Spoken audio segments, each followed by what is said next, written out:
Hi, this is my review of 13th Age, Eyes of the Stone Thief.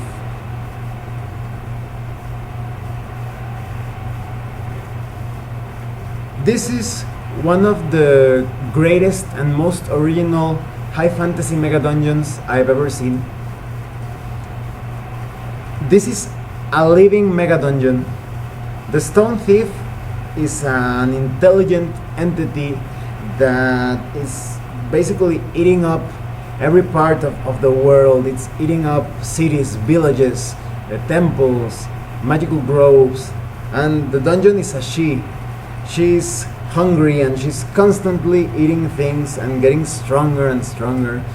She could become a sort of like a monstrous deity that could spell the end of the 13th Age. Well, let's talk about the physical quality of the book. The book overall it's great. It's very sturdy. You have a very cool illustration here, the front cover. This is probably one of the most badass halflings I've ever seen. Look, like he's ready to fight the Stone Thief head on. And the book has some pretty amazing illustrations, and the organization is pretty good. It has a lot of good advice on how to run the entire campaign. There are many options and many ways in which you can customize different parts and encounters of the dungeon. You have an excellent table of contents, an index, a glossary. Everything is very well explained and it's very clear. And the writing style, this author, Gareth Ryder Hanrahan, has a great sense of humor. He's always inserting funny things and silly jokes every now and then, and it keeps the book from becoming too boring because, for example, a lot of game masters sometimes feel like it's a chore to learn the entire campaign, because a campaign is usually about this thick, but this is just a huge book. Just look at it, it's very thick.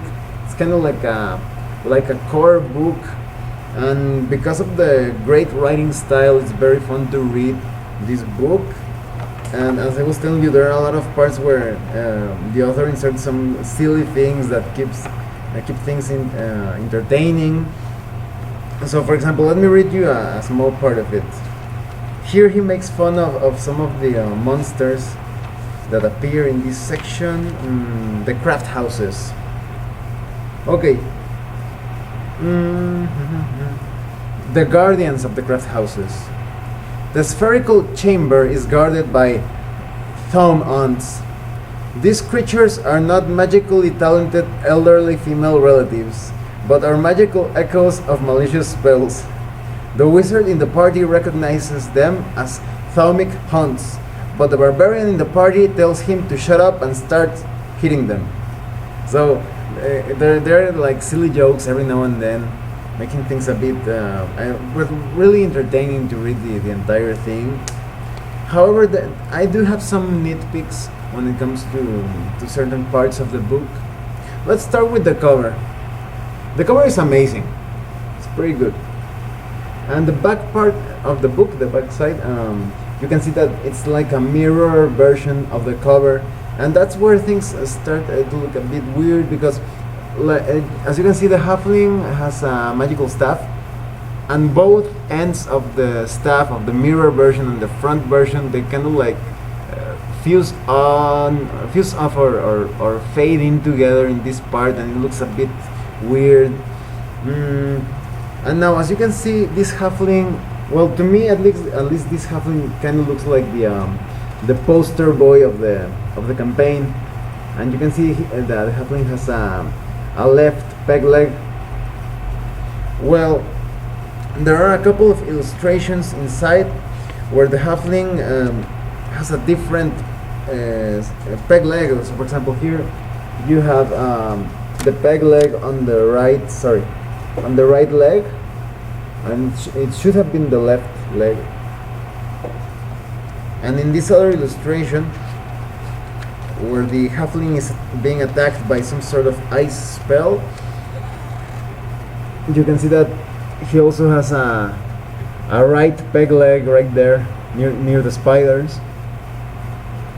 So this is the front cover. This should have been This is kind of like the canon of the cover of the illustration, and the halfling has a left peg leg, so it kind of feels like the mirror version is the correct version of that halfling, because the mirror version has a right leg, a right peg leg. So that's just a bit weird. Sometimes I feel like there wasn't too much communication between illustrators, because there are some parts in the book where the description and some mini illustrations show something in a particular way, and this other illustration concerning that room is different. So for example, in the ossuary part of the dungeon, the imprisoned guardian, they describe coffins hanging from the ceiling, from a chain attached to each corner of the coffin. As you can see right here, you can see the coffins hanging horizontally. And in this other illustration, the coffins are shown differently. They are shown suspended in a, in a vertical way with a chain attached to the upper part of the coffin. So that's different, and that's the kind of different illustrations you will find sometimes. It's just like a nitpick. And when it comes to the writing of the book, as I was telling you, it's great, but I did find some things that I think are errors or could have been written better. So for example, well, if you guys at Pelgrane Press are watching this, take note, because I will be pointing out the different pages where I found these mistakes. If you want to release like a sort of like an errata sheet or something, this could be useful. Here in the ossuary page 128, in the boneyard paragraph, sorry, let me see if I can, right there, it says, it gets dragged here and added to his grisly horde before becoming part of his grisly horde.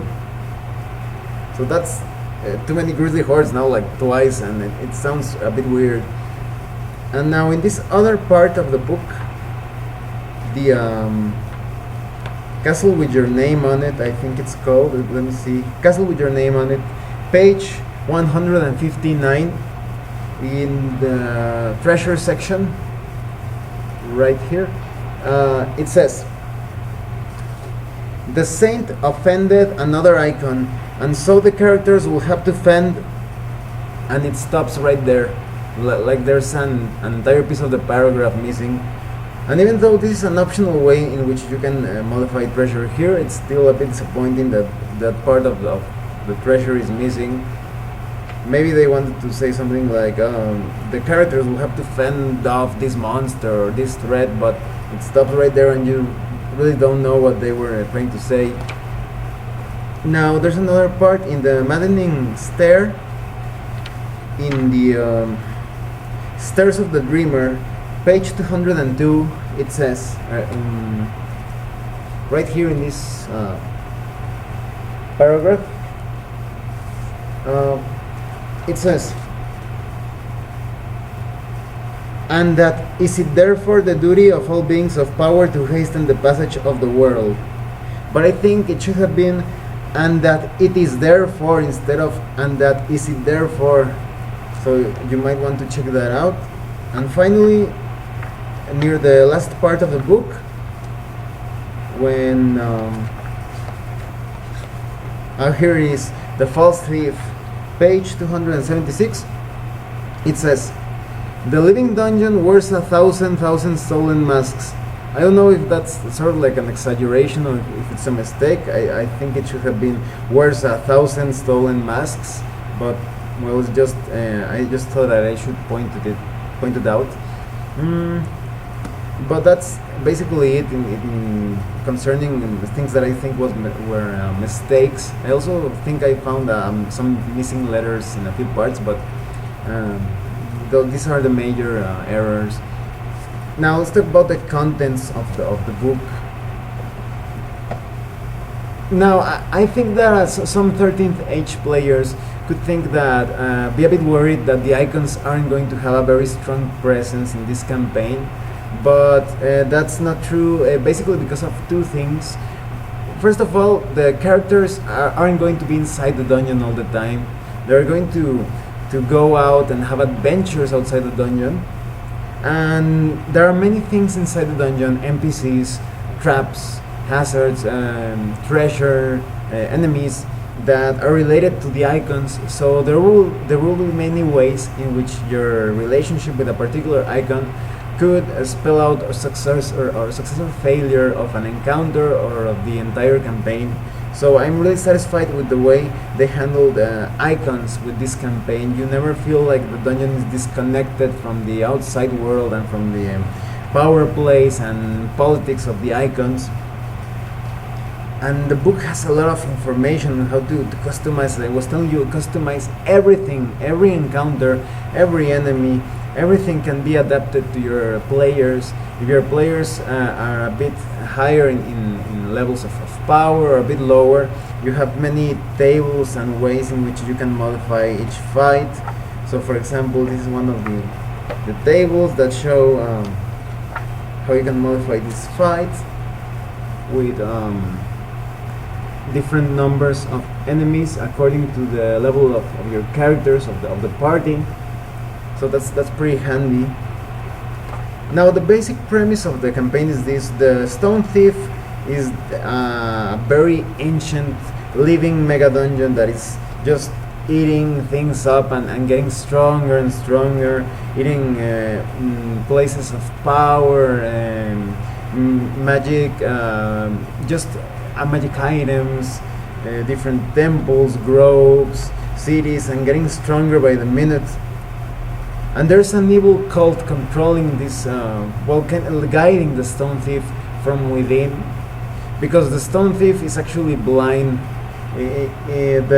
Both of her eyes were stolen by this icon, the Prince of Shadows. So the Stone Thief doesn't really know how to move without the guidance of the cult.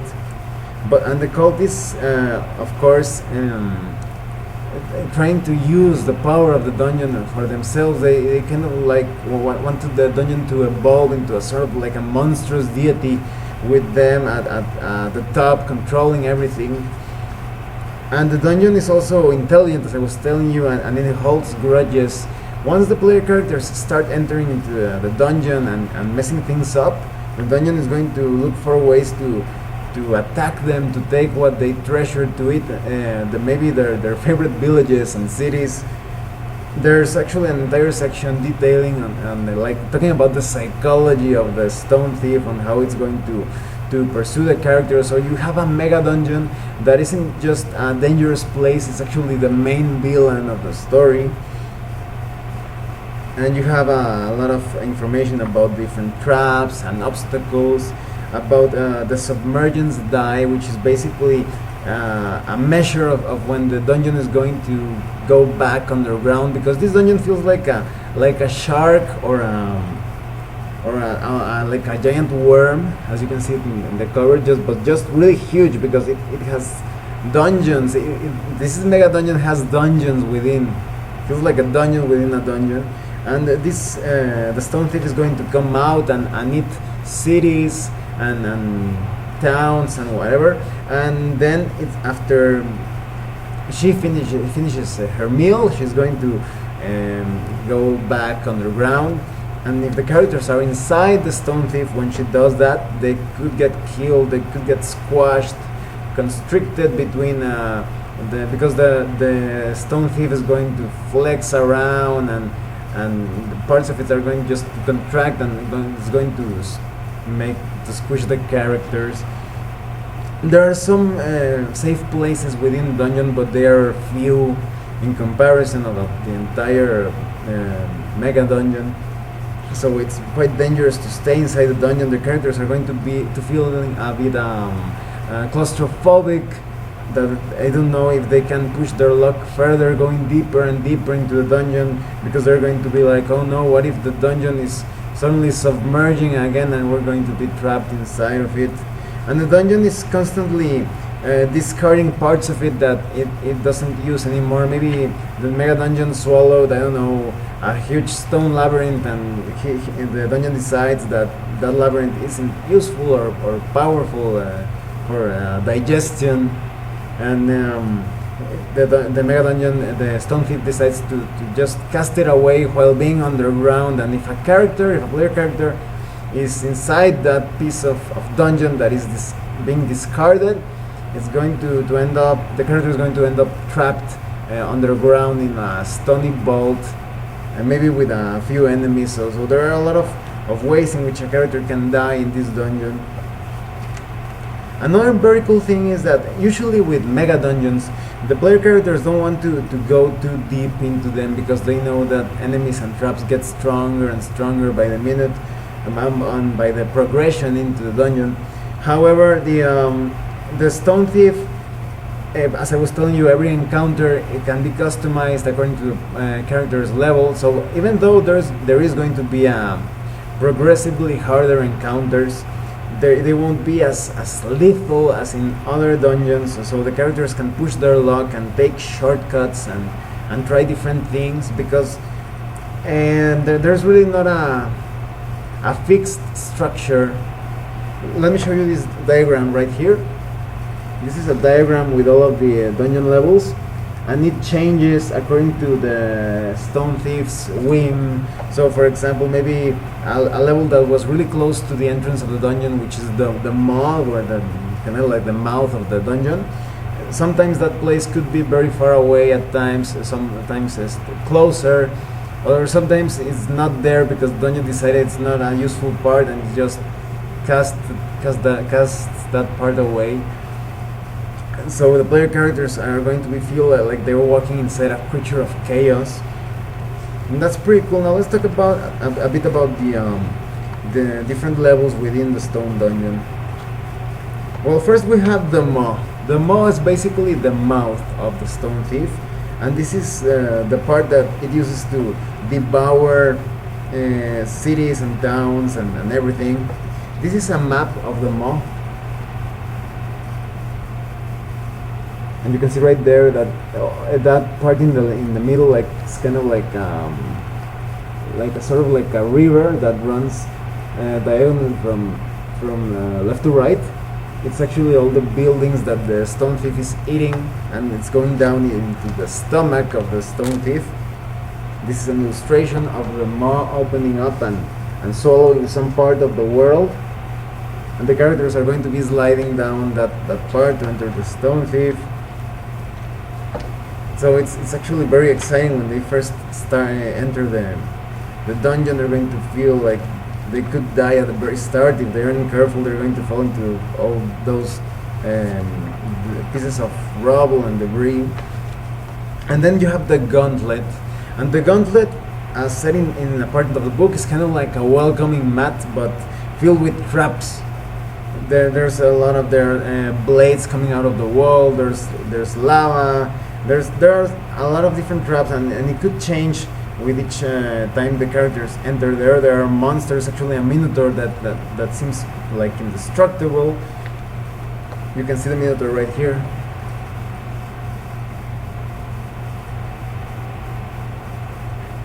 So the characters could end up dying without getting very far.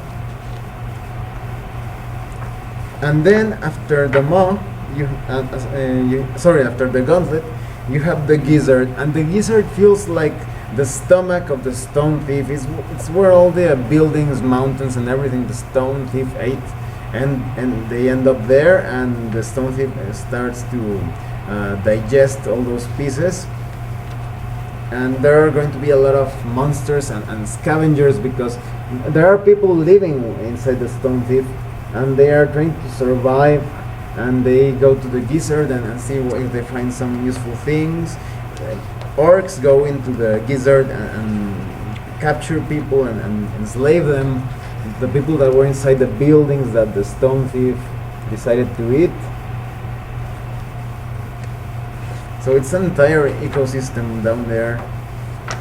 And then after the gizzard, you have Dungeon Town. And Dungeon Town could be considered as sort of like a safe haven, but just momentarily. You feel like the entire thing is going to go down or be destroyed by monsters.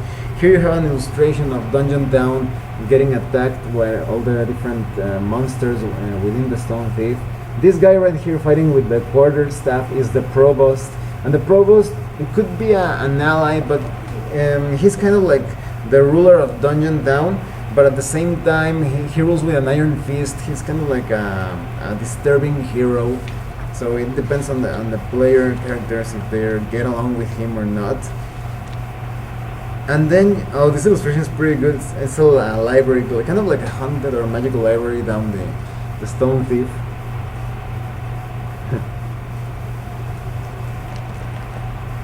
Now, the next level after the Dungeon Down, and as I remember, there is no fixed structure. The characters could end up in Dungeon Down without having to go through the gizzard. You have the Sunken Sea. And the Sunken Sea is where all the water that the Dungeon Thief swallowed goes into. Maybe the Dungeon Thief ate like a lake or something, and all the water ended up there, and you're going to fight a lot of aquatic monsters, like an octopus with swords. And here is an illustration of the swordapus because it uses swords. And they're going to find sunken towers and shipwrecks. Here's a little map of the dungeon, of that part of the dungeon.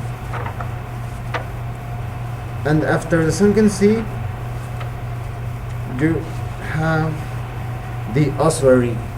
The ossuary is a very creepy level. It's basically like the horror level of the dungeon, and it's controlled by a very nasty character called the Flesh Tailor. The illustration is just, it's awesome because it looks imposing and grotesque at the same time. It's kind of like an undead version of the Incredible Hulk. And the Flesh Tailor it's kind of like a leech that takes a person and removes the entire skin from that person and makes a costume out of that piece of skin or flesh. So the Flesh Tailor sends out undead dressed up, literally in the skin of that person, dressed up as that particular character, and the undead creature could fool or pretend to be that character, fooling everyone, and it's very useful. So for example, if this Flesh Tailor wants to meet with someone, he could send an undead creature dressed up as a human to have a better diplomatic encounter. And this level, the ossuary, just full with coffins and undead and all sort of creepy things. And then you have the Grove, and the Grove feels a lot like a druid forest. Some characters could get confused and think that it's actually the outside world, but it's not. It's still inside the Stone Thief, but it's filled with giant trees and aberrations, vegetation. And there's even a part where they may gather some useful plants. This is a map of the Grove.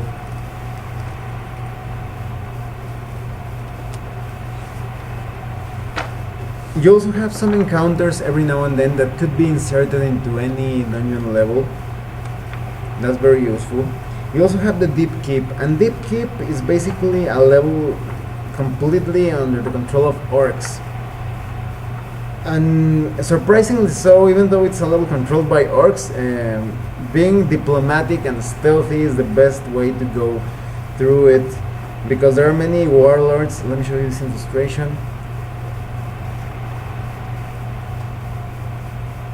And you could play each warlord against another warlord and just manipulate things so that you can gather information and maybe go through that level without having to fight an entire army of orcs.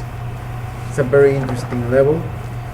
And I must tell you that there are some very interesting elemental spirits within the Stone Thief.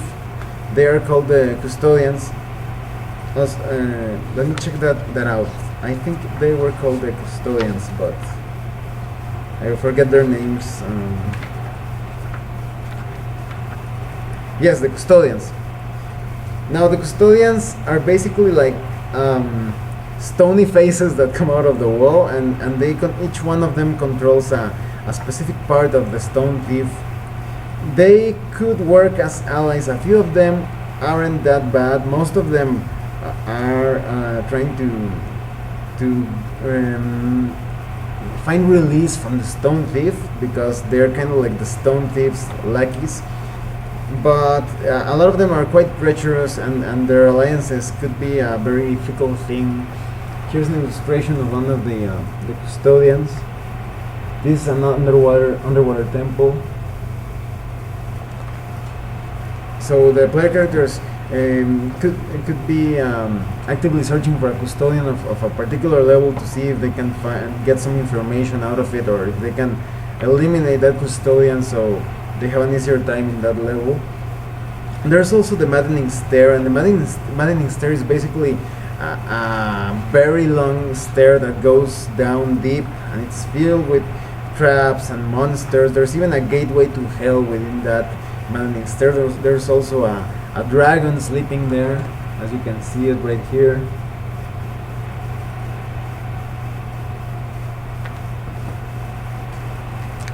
And after the maddening stare, which leads to the deeper, lower levels of the stone thief, you have the pit of undigested ages.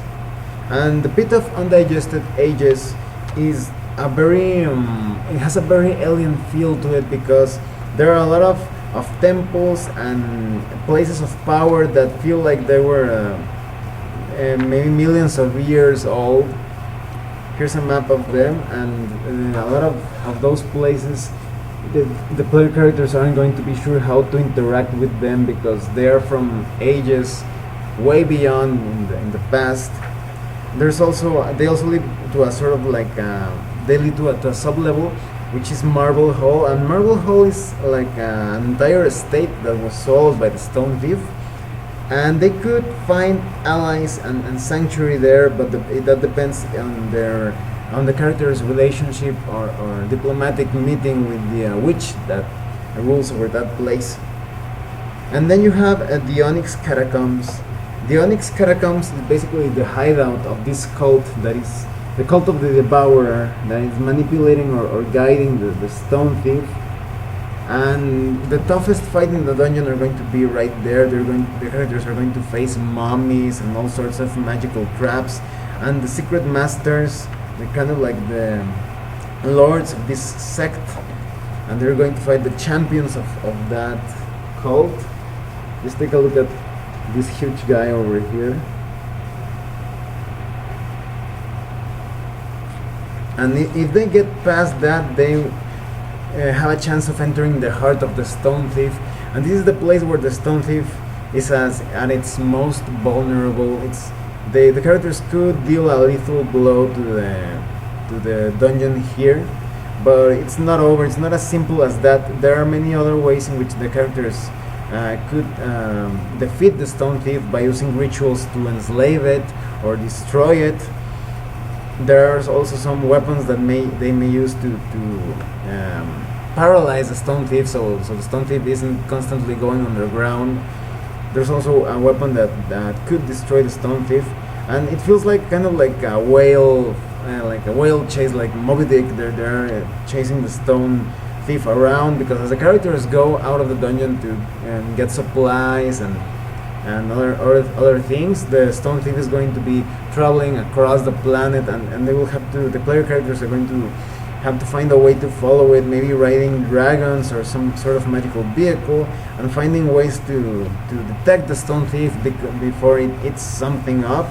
There are many ways, even side quests, that the characters could take to find a way to effectively chase the Stone Thief. They could have to visit the Embers Observatory, or maybe the characters will decide to find the eyes of the Stone Thief, because having the eyes could give them a better way of tracking the dungeon, and it's a good idea that they get the eyes before the dungeon or the cult of the Devourer tries to get their hands on the eyes, because otherwise the stone thief is going to be able to see what places to eat and devour, because the player characters have an advantage or an edge over the dungeon because it's blind. But as soon as the stone thief gets its eyes back, it's going to be almost unstoppable. And that's basically the entire campaign. And as I was telling you, there are a lot of optional quests, side quests that the characters can undertake. For example, if you're a fan of kaiju, of Godzilla-like battles, there is a way to lure a giant monster to fight against the stone thief, and this giant monster is going to win, and the characters could be able to fight the stone thief on more equal terms, because almost all the outcomes resulting in the player characters fighting the stone thief in this form, like a dungeon dragon. Not necessarily so. If the characters choose to bind the stone thief and enslave it, they won't have to fight it like this. But if they want to destroy it, they will probably face the stone thief in this particular form. But there are other ways to finish the campaign in a more open-ended manner. So as I was telling you, the sense of freedom in this campaign is pretty good. Your characters could end up destroying the stone thief. The characters could end up binding the stone thief and having their own moving mega dungeon as a base, maybe for further adventures. There are also ways that everything could end up in tragedy, that the stone thief is very powerful, and there are so many things inside the stone thief that could pretty much end up killing the entire party. So it's just very well amazing. This is one of the greatest mega dungeons I've ever seen, and it's just packed with a lot of information. As you can see, this review is a bit longer than I expected, because I covered like 50% of the book.